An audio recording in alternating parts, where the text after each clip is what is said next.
They seem to say that producing, the coal company lobbyists would have you to believe that producing cheap electricity by burning coal is necessary for the common good of the people.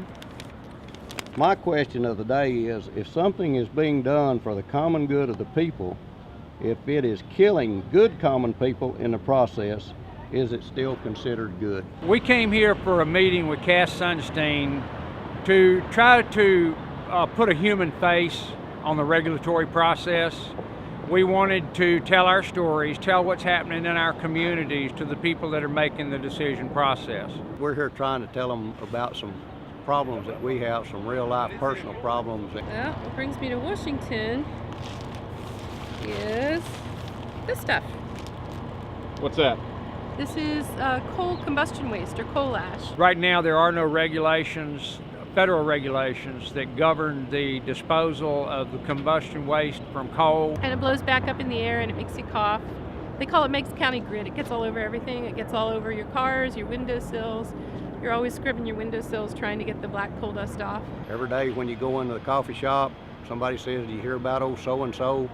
They've just been diagnosed with cancer." A lot of animals getting sick, contaminated water, asthma, just like coughing and choking from breathing this stuff. We're a small community, and it's amazing at the health problems that we're experiencing.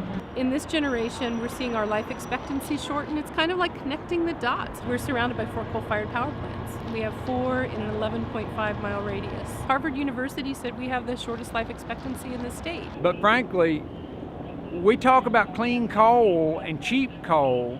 This needs to be a part of that price. There's nothing cheap about coal when we have whole communities that are rendered useless. People can't come out of their homes because of the ash that covers them.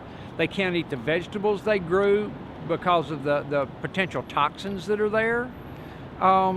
There's some real problems with this. There's some real issues with the way it's handled.